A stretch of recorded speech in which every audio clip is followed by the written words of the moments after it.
आखिर देश में हो क्या रहा है? क्या सच में डिक्टेटरशिप आने वाली है? क्या सच में अरविंद केजरीवाल को फंसाया गया है? कि ईडी ने अरविंद केजरीवाल जी को अरेस्ट कर लिया है।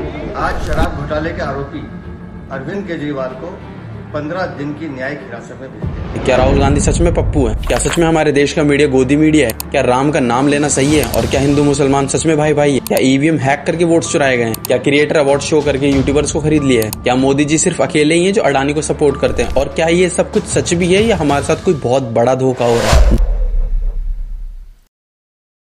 जय हिंद दोस्तों, आज जो हम जानने वाले हैं वो अपने आप में एक बहुत अलग बात है, क्योंकि देश में या देश के बाहर जो भी चल रहा है उसको आज हम अच्छे से समझेंगे। लेकिन ये बात मैं आपको पहले ही क्लियर कर दूं कि ये वीडियो किसी भी चीज का दावा नहीं करता है, लेकिन आज आपको सोचने पे जरूर मजबूर कर देगा। और ये वीडियो आपके लिए इसलिए जरूरी है क्योंकि आपके जो मन में होता है ना, मोदी जी ये, राहुल गांधी वो, केजरीवाल ऐसा, ममता जी ऐसी, तो आज आपको इन सभी की असलियत पर शक होने लगेगा। सबसे पहले आप इन वर्ड्स को याद रखेंगे: left wing, right wing, EVM, Ram, dictatorship, biased, अंधभक्त, हिंदू मुस्लिम। ये मैं आपको याद रखने के लिए क्यों बोल रहा हूँ, ये आपको वीडियो के एंड तक समझ में आ जाएगा। अब पहले हम कुछ पॉइंट्स को काउंटर करते हैं कि क्या हमारे देश के साथ कोई धोखा हो रहा है? क्या पॉलिटिशियंस एक दूसरे के खिलाफ हैं? क्या जिन न्यूज को आप देखते हो और पढ़ते हो वो सच है? और क्या यूट्यूबर्स को सच में खरीद लिया है? और इन सभी चीजों को देखते हुए हमारा जुडिशरी सिस्टम क्या कर रहा है? तो सबसे पहले बात करते हैं पॉलिटिकल पार्टीज की। अगर आपको पॉलिटिकल पार्टीज के लोग हितकारी लगते हैं या उनके मेंबर्स आपको भगवान लगते हैं, तो सबसे पहले इस चीज को अपने दिमाग से निकाल दो, क्योंकि इसी को ही अंधभक्त कहते हैं। बोलो मोदी भगवान की, हमारे लिए मोदी भगवान है। उससे बड़ा कुछ मोदी मेरे लिए भगवान है। भगवान है? क्यों भगवान है, सब कुछ किया मोदी, बहुत कुछ दिया मोदी ने। वो तो भगवान का घर बनवा रहे, वही भगवान की पूजा करने पर मोदी की पूजा करके तब निकलता हूँ काम पे। और ये बात सिर्फ पॉलिटिकल पार्टीज या उनके मेंबर्स के लिए नहीं है, ये बात यूट्यूबर्स पे भी लागू होती है। क्योंकि यूट्यूबर्स को अपना सब कुछ मान लेना और उसके बाद उनकी दूसरी असलियत को जानना, ये आपको बहुत ज्यादा दुख दे सकता है। वो भी तब जब इस बात की उम्मीद आपने उनसे बिल्कुल भी ना की। अब बात करें लेफ्ट विंग, राइट विंग और बायस्ड की। सबसे पहले आती है हमारे देश की पॉलिटिकल पार्टीज, उसके बाद आते हैं बिजनेसमैन, उसके बाद आते हैं मीडिया, फिर वो चाहे प्रिंट मीडिया हो या डिजिटल मीडिया हो, उसके बाद आते हैं यूट्यूबर्स। आज के टाइम में हमारे देश के ये हालात है कि आम लोग कभी नहीं समझ पाएंगे कि सही कौन है और गलत कौन है। और क्या आप ये जानते हैं कि सब मिलकर बेवकूफ किसको बना रहे हैं? आपको। इस वक्त जो भी आम नागरिक ये वीडियो देख रहा है, अपने दिल पे हाथ रख के पूछो, क्या उसने जिसको सही समझा था, क्या अभी तक उसने कोर्ट का चेहरा नहीं देखा है? कुछ के नसीब तो इतने ज्यादा चमके हुए हैं कि वो अभी भी जेल की सलाखें गिन रहे हैं। लेकिन एक कड़वा सच मैं आपको बताता हूँ, ये सभी के सभी मिले हुए हैं और बिके हुए हैं। इनमें से किसी एक को भी देश की चिंता नहीं है। अरे देश की छोड़ो, ये इतना नीचे गिर चुके हैं कि एक दूसरे की पीठ में चाकू घोंपने के लिए तैयार रहते हैं। इस बात को हम थोड़ा और अच्छे से समझ लेते हैं। अब एक चीज बताओ, राहुल गांधी जी ने 5 साल कांग्रेस की सरकार चलाई पंजाब में, और 5 साल सरकार चलाने के बाद ये केजरीवाल आतंकवादी है इस नाम पे वोट मांग रहे हैं। जिसमें तो कुछ काम नहीं किया, काम करते तो काम गिनाते अपने, कह रहे केजरीवाल आतंकवादी है, देश तोड़ने के प्लान कर रहे हैं। क्या बकवास कर रहे हैं। पॉलिटिकल पार्टीज ये हमारे देश में इंपॉर्टेंट रोल निभाती हैं। सबसे पहले राइट विंग और लेफ्ट विंग की बात करते हैं। राइट विंग का मतलब होता है कि धर्म के नाम पे वोट मांगने वाले हैं, और लेफ्ट विंग का मतलब होता है सोशल इक्वालिटी के नाम पे वोट मांगने वाले, मतलब हिंदू मुस्लिम भाई भाई। देखो, अगर ध्यान से देखो तो पॉलिटिकल पार्टीज, बिजनेसमैन, मीडिया और यूट्यूबर्स ने कई बार हमारे देश में कानूनों का उल्लंघन किया है, और ये चारों मिलकर साइकोलॉजी के बेस पर आज तक हम सबको बेवकूफ बनाते हैं। क्योंकि जब ये चारों लोग बोलना, दिखाना और सुनाना शुरू करते हैं, तो ये बोलना, दिखाना और सुनाना किसको है? आपको। इनको वोट्स किसके चाहिए? आपके। न्यूज को टीआरपी कौन देगा? आप। यूट्यूबर्स के व्यूअर्स कौन है? आप। बिजनेसमैन को पैसा कौन देगा? आप। देखो, मैं आपको आम जनता की भाषा में समझाता हूँ। राइट विंग पार्टी बोलती है कि हमें वोट दो, हम ये कर देंगे, हम वो कर देंगे, हम देश को हिंदू राष्ट्र बनाएंगे। हिंदू हिंदू करके आपने पब्लिक को बहुत घुमाया। और उसके बाद लेफ्ट विंग वाले बोलते हैं कि हिंदू मुस्लिम भाई भाई, लेकिन जब राजस्थान में एक टेलर की हत्या होती है तब इनके मुंह में दही जम जाता है। और उस वक्त ये मैटर स्टेट का था, लेकिन स्टेट गवर्नमेंट तो मुस्लिमों को सपोर्ट कर रही है। तो आम भाषा में बात करें तो राइट विंग हिंदुओं की और लेफ्ट विंग मुस्लिमों की है। और ये बात मैं नहीं कह रहा हूँ, इनके अपने यूट्यूब चैनल पे ऐसी वीडियोस अपलोडेड है। मेरा कहना है मोदी जी की सरकार हट जाना चाहिए। क्यों ऐसा क्यों? हट नफरत क्यों मोदी जी के लिए? ज्यादा नफरत है, बहुत ज्यादा नफरत, बहुत ज्यादा नफरत है। बस ऐसे तो बताओ यार, नफरत का भी कारण होता है प्यार का। देख तो रही है, कोई पब्लिक अंधी थोड़ी ना है, देख तो रही है सब। नहीं भाई, हम तो नहीं देख रहे क्या? हम तो आंखें मूंछ के मोदी जी को वोट देंगे। मैं अंधा हूँ, मैं आंखें मूंछ के बटन दबाऊंगा, मगर कमल का बटन दबाऊंगा।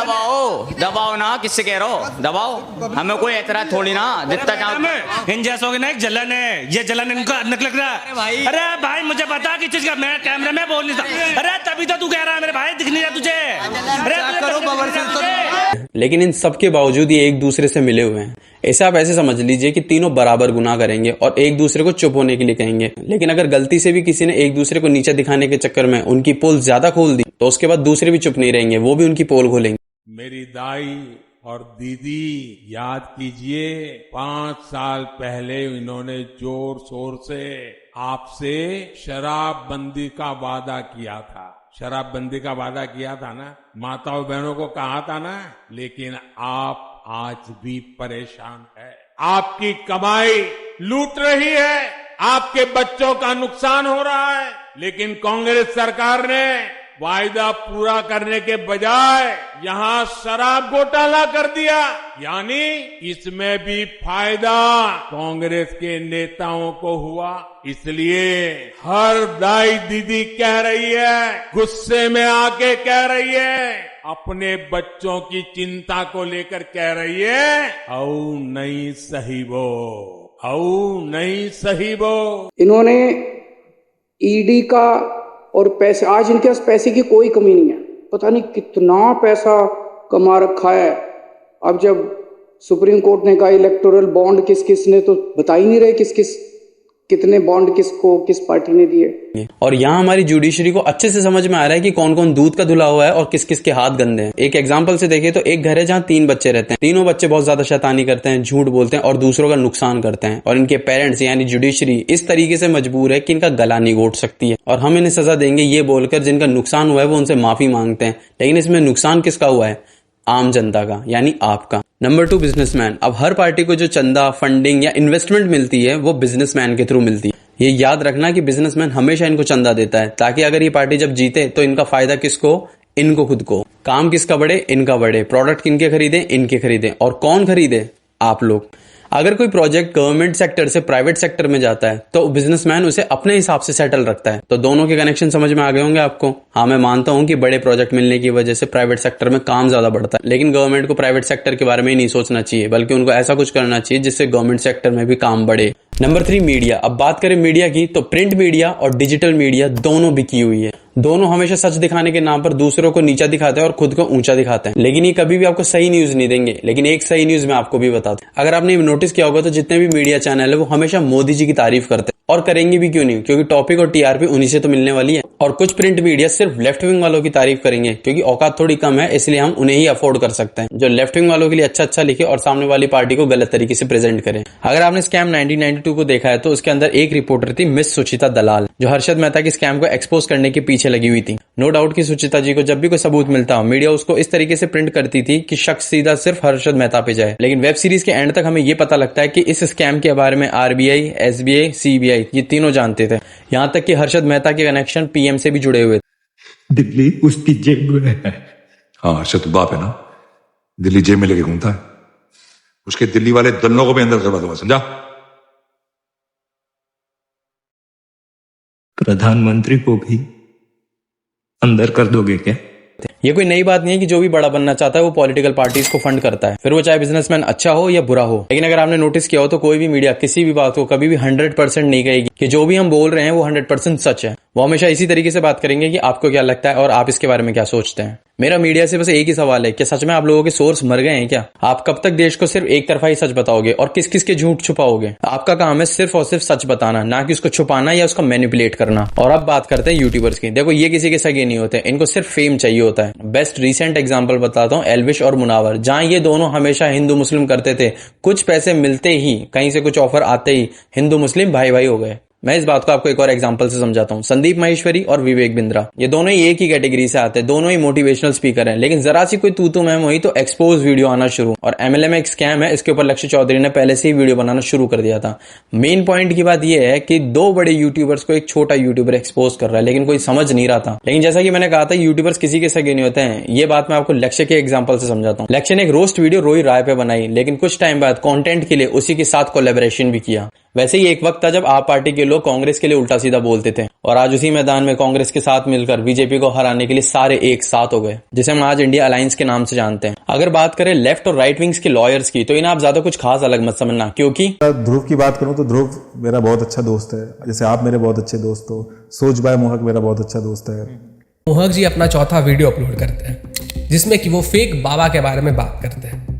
अब ये जो वीडियो होता है ना, इसको ध्रुव राठी अपने फेसबुक पे शेयर कर रहा होता है। और यहाँ पे ध्यान देने वाली बात यह है कि अभी तक इनके 1000 सब्सक्राइबर्स भी नहीं हुए। गिन चुनकर 200-300 इनके वीडियोस के ऊपर व्यूज आ रहे हैं। और मोहक मंगल ने जब ये वीडियो अपलोड किया और जब ध्रुव राठी ने इस वीडियो को शेयर किया, दोनों के बीच में 20 घंटे से भी कम का फर्क था। आप सोच कर देखिए कि किसी के वीडियो पे व्यू नहीं आ रहा है, ना उसके पास सब्सक्राइबर्स, अभी जस्ट नया चैनल है और उसके वीडियोस को ध्रुव राठी शेयर कर रहा है जस्ट अपलोड करने के कुछ ही घंटों के बाद। ये रिश्ता क्या कहलाता है? इसके बाद जितने भी वीडियोस मोहक मंगल ने डाले, सारे वीडियोस को ध्रुव राठी शेयर किया करता था। मोहक मंगल के वीडियो अपलोड करने के कुछ ही घंटों के बाद ध्रुव राठी उस वीडियो को शेयर कर रहा होता था। जितने वीडियोस ध्रुव राठी ने मोहक मंगल के शेयर किए हैं, उतने वीडियोस तो मैंने आज तक अपने दोस्तों के भी शेयर नहीं किए होंगे। देखो, जो भी आपके फेवरेट यूट्यूबर्स होते हैं ना, ये जो भी टॉपिक आपको बताते हैं, तो पहली बात तो ये कि उस टॉपिक के रिलेटेड रिसर्च ये खुद नहीं करते हैं, और दूसरी बात ये कि इनकी रिसर्च या तो न्यूज आर्टिकल से होती है या न्यूज क्लिप्स से होती है। तो कॉमन सेंस का यूज। तो सीधी बात यही है कि अगर आपको जज बनने का शौक है तो सिर्फ एक तरफा बातें मत सुनो, दोनों तरफा बातें सुनो और ये अच्छे से समझने की कोशिश करो कि कौन किसके ऊपर कीचड़ उछाल रहा है और कौन कितना सच बोल रहा है। सबसे पहले आप ये पूरा प्रोसीजर समझ लीजिए। ये है लेफ्ट विंग, ये है राइट विंग, ये है उनके बिजनेसमैन और इन्वेस्टर, ये है उनका मीडिया और ये है उनके यूट्यूब लॉयर्स। और यहाँ पर जज कौन है? आप लोग। लेकिन आप तो खुद सही फैसला नहीं ले पा रहे हो कि सही कौन है और गलत कौन है। आपको तो इंस्टेंट रिजल्ट चाहिए और आपकी फेवरेट पॉलिटिकल पार्टी के लिए तो आप सुन भी नहीं सकते और उनके लिए तो आप जान देने ही वाले हो बस। ये एक बिल्कुल सच बात है कि पूरी दुनिया में इलेक्शन के मामले में हम सबसे ज्यादा खर्चा करते हैं और ये खर्चा सिर्फ अपनी पॉलिटिकल पार्टीज की पावर्स को शो ऑफ करने के लिए होता है। और ये पैसा ऑफकोर्स पॉलिटिकल पार्टीज के मेंबर मूंगफली बेच के तो नहीं लाए होंगे। तो इतना पैसा दे कौन रहा है? आप लोग और बिजनेसमैन्स। अब बात करते हैं यूट्यूबर्स की। तो देखो, सबसे बड़े से लेकर सबसे छोटे यूट्यूबर भी बायस्ड हो सकते हैं। ध्रुव राठी, नीतीश राजपूत, अभी एंड न्यू, देशभक्त, आरजे रौनक, ऋषभ, ये सब हमारे देश के इंपॉर्टेंट एजुकेशनल यूट्यूबर्स में से एक हैं। इनकी वीडियोस पे आप ट्रस्ट कर सकते हो, लेकिन अपनी आंख और कान खोल के, और खासकर पॉलिटिकल मैटर्स में। और इनकी बोली हुई बातों को सच मत मानो, अपनी अकल भी लड़ाओ। और ये बात मैं ध्रुव राठी के लिए स्पेशल कहना चाहूंगा। वो हमारे एजुकेशनल सेक्टर में बहुत बड़ा यूट्यूबर है, करोड़ों लोग उसकी वीडियोस देखते हैं। तो आप एजुकेशनल वीडियोस के लिए तो ध्रुव राठी पे ट्रस्ट कर सकते हैं, लेकिन जब बात पॉलिटिकल मैटर्स की आती तो ये बात आपको अच्छे से समझनी होगी कि ध्रुव राठी जो भी कह रहा है क्या वो सच है। और मैं खुद ध्रुव राठी की इस बात से सहमत हूं कि हमें वोट जरूर देना चाहिए, लेकिन हमेशा अपनी अकल का इस्तेमाल करके। और ये भी देखना जरूरी है कि हम जिसे वोट दे रहे हैं उससे आने वाले हमारे अगले 5 साल और हमारे भविष्य का क्या होगा। अब एक क्वेश्चन मैं आपसे पूछता हूं कि मैंने जितनी पॉलिटिकल पार्टीज के बारे में बात की, क्या उन सभी ने जो भी वादे किए वो उन सबको पूरा कर पाए?